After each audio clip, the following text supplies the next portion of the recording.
Hello दोस्तों, नमस्कार। स्वागत है आप सभी का एक बार फिर से इस यूट्यूब चैनल पे। तो जैसा कि 28 अक्टूबर का पहले शिफ्ट का एमटीएस और हवलदार एग्जाम समाप्त हो चुका है। तो जिस तरह से आज एसएससी ने सवाल का लेवल पूछा था साथियों, इससे तो अनुमान लगाया जा सकता है कि सेकंड और थर्ड शिफ्ट में भी ऐसे ही सवाल पूछे जा सकते हैं। पूरा क्वेश्चन तो नहीं मिला, लेकिन साथियों पूरा संभावित प्रश्न आपके लिए मिल गया है। तो जिनका एग्जाम अभी बाकी है, ये सेशन उनके लिए होने वाला है। तो किस तरह से आज पहले शिफ्ट में 5वें सप्ताह का एमटीएस में सवाल पूछे गए थे, पूरा 25 question GK GS question paper हम आपको प्रोवाइड करने वाले हैं। तो एक बार जरूर देखिएगा साथियों, पूरा अलग अलग 25 टाइप के क्वेश्चन आज की सेशन हम लोग डिस्कस करेंगे। तो 28 अक्टूबर पहले शिफ्ट में आपका आधारित ये प्रश्न होने वाला है, जो कि जीएस क्वेश्चन आपको प्रोवाइड करने वाले हैं। क्लास की टाइमिंग डेली साथियों 8 बजे रहती है और डेली 11 बजे रहती है, लेकिन आज 12 बजे इसलिए कि एनालिसिस करने में थोड़ा सा लेट हो गया, और शाम को 6:30 बजे रहती है। ओके, तो चलिए देखते हैं आज 28 अक्टूबर में पहले शिफ्ट में क्या क्या प्रश्न पूछे गए थे, किस टाइप के प्रश्न पूछे गए थे। देखिए पहला प्रश्न क्या पूछा था, भारत के अधिकांश शास्त्रीय नृत्य रूपों की उत्पत्ति कहाँ से हुई है। तो साथ ही जो भारत के अधिकांश शास्त्रीय नृत्य रूपों की उत्पत्ति हुई है, ये नाट्य शास्त्र से हुई है। तो पहले क्या हो जाएगा हम लोग का डी, बिल्कुल राइट ऑप्शन। इसका मतलब नृत्य से एक प्रश्न आपके पेपर में आए थे, कन्फर्म है ये, आप लोग भी एनालिसिस करते चलिएगा। अगला सवाल देखिए, सेकंड नंबर देखिए, कुचिपुड़ी नृत्य किस प्रकार के संगीत के साथ किया जाता है। तो कुचिपुड़ी नृत्य किस प्रकार के संगीत के साथ किया जाता है। तो साथ ही ये कर्नाटक के साथ किया जाता है। तो बी ऑप्शन है आज क्या होने वाला हम लोग का, बिल्कुल राइट ऑप्शन हो जाएंगे। ओके, चलिए अगला सवाल देखते हैं। क्वेश्चन नंबर थर्ड क्या पूछा था, उस्ताद हस्सू खान संगीत के निम्नलिखित में से किस घराने के संस्थापकों में से एक थे। एक प्रश्न मान के चलिए कन्फर्म है। तो उस्ताद हस्सू खान संगीत के किस घराने के संस्थापक में से एक थे। तो साथ ही ग्वालियर घराने के थे ये। तो सी ऑप्शन आज का आ जाएगा आपका, बिल्कुल राइट ऑप्शन हो जाएंगे। चलिए अगला सवाल देखते हैं। क्वेश्चन नंबर देखिए साथ ही 4 क्या पूछा था, निम्नलिखित में से किस त्योहार को विजय उत्सव के नाम से भी जाना जाता है। तो साथ ही किस त्योहार को विजय उत्सव के नाम से जाना जाता है। तो याद रखिए दोस्त, हम्पी महोत्सव को विजय उत्सव के नाम से भी जाना जाता है। ऑप्शन ए यहाँ से क्या हो जाएगा आपका, बिल्कुल साथ ही करेक्ट ऑप्शन होने वाला है। याद रखिएगा पूरा 25 अलग अलग टाइप से इस बार 5वें सप्ताह के एमटीएस में सवाल पूछे जा रहे हैं। तो अब इससे लगाया जा रहा है कि अनुमान पूरा सवाल ऐसे ही आपके पेपर में बनने वाले हैं। देखिए क्वेश्चन नंबर 5, निम्नलिखित में से वॉलीबॉल कोर्ट की लंबाई लगभग मीटर में कितनी होती है। तो साथ ही यही आपसे पूछ दिया कि वॉलीबॉल कोर्ट की लंबाई लगभग मीटर में कितनी होती है। मीटर की बात करें तो साथियों 18 मीटर होती है। यही आपसे पूछा कि वॉलीबॉल जो कोर्ट की होती है वो चौड़ाई कितनी होती है। तो साथ ही याद रखिए इसकी आधा मीटर होता है। इसका मतलब जो 18 मीटर आपका लंबाई में होता है, उसी प्रकार चौड़ाई उसका आधा हो जाएगा, 9 मीटर में होती है। याद रखेंगे आप लोग। तो डी ऑप्शन का आ जाएगा बिल्कुल करेक्ट ऑप्शन। वॉलीबॉल कोर्ट की लंबाई 18 मीटर होती है और चौड़ाई 9 मीटर होती है।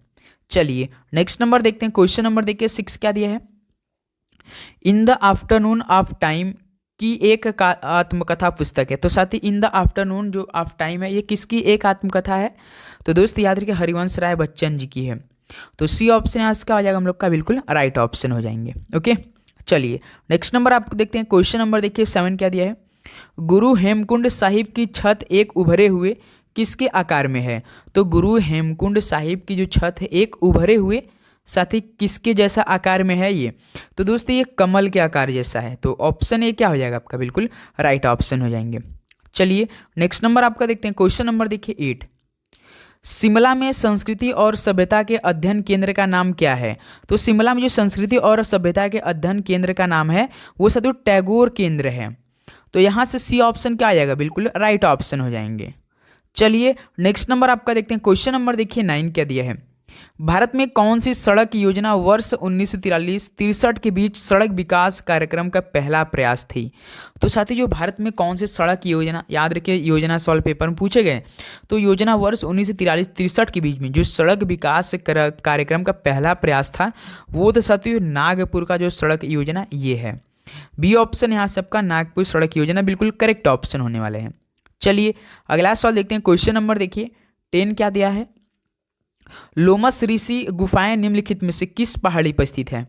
तो लोमस ऋषि जो गुफाएं पहाड़ी स्थित है साथी, ये बराबर पहाड़ी पर स्थित है। तो बी ऑप्शन यहाँ से क्या हो जाएगा हम लोग का, बिल्कुल करेक्ट ऑप्शन हो जाएंगे। उम्मीद करूंगा एकदम अच्छे से आप लोग हर एक क्वेश्चन याद हो होंगे, जिनका एग्जाम आने वाले शिफ्ट में अभी बाकी है। ध्यान देंगे सभी दोस्त। क्वेश्चन नंबर देखिए 11, जफर खां दिल्ली सल्तनत के निम्नलिखित में से किस शासक का प्रसिद्ध सेनापति था? तो साथी जो जफर खां दिल्ली सल्तनत के किस शासक का प्रसिद्ध सेनापति था? तो अलाउद्दीन खिलजी का सेनापति था। ऑप्शन ए क्या हो जाएगा? बिल्कुल आपका राइट ऑप्शन हो जाएंगे। चलिए अगला सवाल देखते हैं। क्वेश्चन नंबर देखिए 12 में, भारत में अहोम साम्राज्य में स्थित है। तो जो भारत में अहोम साम्राज्य है ये साथी आपका ब्रह्मपुत्र घाटी में स्थित है। तो सी ऑप्शन क्या हो जाएगा? बिल्कुल करेक्ट ऑप्शन हो जाएंगे। चलिए नेक्स्ट नंबर आपका देखते हैं। क्वेश्चन नंबर देखिए 13, एलिफिंस्टन 1819-27 के दौरान भारत के किस प्रांत के गवर्नर थे? तो एलिफिंस्टन जो साथी थे, यानी एलिफिंस्टन भी बोलते थे, एलिफिंस्टन भी 1819-27 के दौरान जो भारत के किस प्रांत के गवर्नर थे? तो याद रखिए बॉम्बे के गवर्नर थे। तो यहाँ से डी ऑप्शन क्या हो जाएगा? बिल्कुल राइट ऑप्शन हो जाएंगे। ओके दोस्त, चलिए अगला सवाल देखते हैं। आपका क्वेश्चन नंबर देखिए 14, किस अधिनियम में घोषणा की गई कि भारत में ब्रिटिश शासन 30 जून 1948 तक समाप्त हो जाएगा? तो साथी बताइए किस अधिनियम में यह घोषणा किया गया कि भारत में ब्रिटिश शासन 30 जून 1948 तक समाप्त हो जाएगा? तो साथी जो आपका 1858 का अधिनियम है इसमें घोषणा किया गया था। तो बी ऑप्शन क्या हो जाएगा? बिल्कुल आपका राइट ऑप्शन हो जाएंगे। चलिए अगला सवाल देखते हैं। क्वेश्चन नंबर देखिए 15, चंपारण कृषि अधिनियम कब पारित किया गया था? तो चंपारण कृषि अधिनियम कब पारित किया गया था? तो साथी 1918 में पारित किया गया था। ऑप्शन सी क्या हो जाएगा? बिल्कुल करेक्ट ऑप्शन हो जाएंगे। चलिए अगला सवाल देखते हैं। क्वेश्चन नंबर देखिए 16, William Hawkins east India company के प्रतिनिधि के रूप में सम्राट जहांगीर से मिले। तो बताइए साथियों जो विलियम हॉकिंस थे ये साथियों कहाँ के थे कि जो कि ईस्ट इंडिया कंपनी के प्रतिनिधि के रूप में सम्राट जहांगीर से मिले थे? तो साथ ही याद रखिए अंग्रेज ईस्ट इंडिया कंपनी के जो प्रतिनिधि के रूप में सम्राट जहांगीर से मिले थे विलियम हॉकिंस। तो डी ऑप्शन क्या हो जाएगा आपका? बिल्कुल राइट ऑप्शन हो जाएंगे। ओके चलिए नेक्स्ट नंबर आपका देखते हैं। क्वेश्चन नंबर देखिए 17, भारतीय राष्ट्रीय कांग्रेस का विभाजन किस सन में हुआ था? तो साथी आप सभी को पता होगा भारतीय राष्ट्रीय कांग्रेस का जो विभाजन हुआ था वो सूरत विभाजन में हुआ था। सूरत में हुआ था। तो कब हुआ था ये सूरत विभाजन? तो 1907 में हुआ था। याद रखिएगा डी ऑप्शन क्या हो जाएगा? बिल्कुल करेक्ट ऑप्शन। या 1907 पूछेगा या तो डायरेक्ट सूरत विभाजन पूछेगा, याद रखेंगे दोनों। चलिए नेक्स्ट नंबर देखिए। क्वेश्चन नंबर 18 क्या पूछा था? कौन सा अनुच्छेद उपराष्ट्रपति के निर्वाचन संबंधित है? देखिए अब आपके पेपर में हो सकता है कि प्रधानमंत्री या राष्ट्रपति से अनुच्छेद पूछे आपके पेपर में। कौन सा अनुच्छेद उपराष्ट्रपति के निर्वाचन से संबंधित है? तो साथी अनुच्छेद 66 है। याद रखिएगा ऑप्शन ए क्या हो जाएगा? बिल्कुल राइट ऑप्शन हो जाएंगे। चलिए नेक्स्ट नंबर देखते हैं। क्वेश्चन नंबर देखिए 19, भारत में पहला भाषाई राज्य कब स्थापित हुआ? तो भारत में जो पहला भाषाई राज्य स्थापित हुआ था ये साथी 1953 में हुआ था। डी ऑप्शन क्या हो जाएगा? यहाँ से बिल्कुल करेक्ट ऑप्शन हो जाएंगे। चलिए नेक्स्ट नंबर आपका देखते हैं। क्वेश्चन नंबर देखिए 20, निम्नलिखित में से कौन मालवा पठार की महत्वपूर्ण नदी नहीं है? देखिए जो मालवा पठार की महत्वपूर्ण नदी है ये साथियों एक तो चंबल नदी है, के नदी है, बेतवा नदी है, लेकिन महानदी नहीं है। तो इस तरह से बी ऑप्शन क्या हो जाएगा हम लोग का? महानदी बिल्कुल करेक्ट ऑप्शन होने वाले हैं। चलिए नेक्स्ट नंबर देखते हैं। क्वेश्चन नंबर देखिए 21, भारत में पवन ऊर्जा फॉर्म की विशालतम पेटी किसमें अवस्थित है? तो साथ ही जो भारत में पवन ऊर्जा फॉर्म की विशालतम पेटी है ये तमिलनाडु राज्य में स्थित है। तो बी ऑप्शन क्या हो जाएगा? यहाँ सबका बिल्कुल करेक्ट ऑप्शन हो जाएंगे। चलिए नेक्स्ट नंबर बढ़ते हैं। क्वेश्चन नंबर देखिए 22, मानक जनगणना परिभाषा के अनुसार मुख्य श्रमिक वह व्यक्ति है जो एक वर्ष में कम से कम कितने कार्य करता है? तो बताइए साथियों मानक जनगणना परिभाषा के अनुसार मुख्य श्रमिक वह व्यक्ति है जो वर्ष में कम से कम कितने दिनों तक काम करे? तो साथी कम से कम 183 दिन कार्य करता है। डी ऑप्शन बिल्कुल करेक्ट ऑप्शन, 183 डेज। याद रखिएगा आप लोग।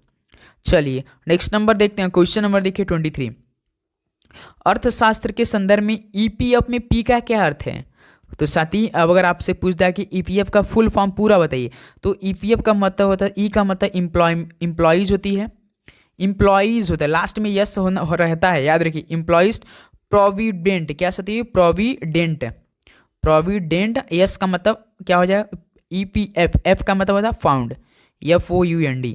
तो यहाँ से पी का हमसे मतलब पूछा तो क्या हो जाएगा? प्रोविडेंट हो जाएगा।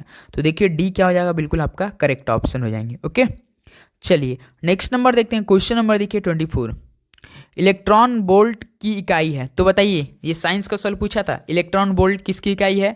तो सर जी बताइए 24, तो ऊर्जा की इकाई है। तो बी ऑप्शन क्या हो जाएगा आपका? बिल्कुल करेक्ट ऑप्शन होने वाला है। ओके नेक्स्ट नंबर देखते हैं। क्वेश्चन नंबर देखिए 25, माइटोकॉन्ड्रिया में नहीं पाया जाता है। तो बताइए सकते हो माइटोकॉन्ड्रिया किस में नहीं पाया जाता है, ये सवाल पूछा था। देखिए माइटोकॉन्ड्रिया तो ईस्ट में पाया जाता है, शैवाल में पाया जाता है, कवक में पाया जाता है, लेकिन सकते जीवाणु में नहीं पाया जाता है। तो बी ऑप्शन यहाँ से क्या हो जाएगा हम लोग का, बिल्कुल राइट ऑप्शन हो जाएगा। तो साथ ही इस तरह से टोटल आपका 25 क्वेश्चन कंप्लीट होगा। जिस तरह से आज 28 अक्टूबर पहले शिफ्ट में सवाल जिस पैटर्न पे जिस टाइप से पूछा था, याद रखना है साथी, कुछ क्वेश्चन ओरिजिनल भी लेने का प्रयास किया, कुछ क्वेश्चन संभावित अपने तहत। तो जिनका एग्जाम बाकी एक बार जरूर एनालिसिस करेंगे। ओके दोस्त, चैनल पे नहीं तो सब्सक्राइब करेंगे। इसी तरह आपको सेकंड शिफ्ट का जब पेपर समाप्त होगा, कुछ ही देरी बाद आपका समाप्त होने वाला है, तो वो क्वेश्चन संभावित हम थोड़ी देर में आपको प्रोवाइड करने वाले हैं। ओके दोस्त, नोटिफिकेशन ऑन कर लेंगे। ओके दोस्त, तो चलिए मिलते हैं थोड़ी देर में एक और क्लास के साथ। सभी को एग्जाम के लिए बेस्ट ऑफ लक, जिनका एग्जाम है और जिनका एग्जाम अभी आने वाले शिफ्टों में है, यानी अक्टूबर के लास्ट या नवंबर महीने में, तो अच्छे से रिवीजन करते रहिए साथियों। ओके, क्लास की टाइमिंग आप सभी को पता होगा, डेली 8 बजे रहती है, 11 AM पे रहती है और शाम को 6:30 बजे। चलिए तो मिलते हैं अगले सेशन में। सभी को जय हिंद, वंदे मातरम, पढ़ाई करते रहिए, ऑल द वेरी बेस्ट, धन्यवाद।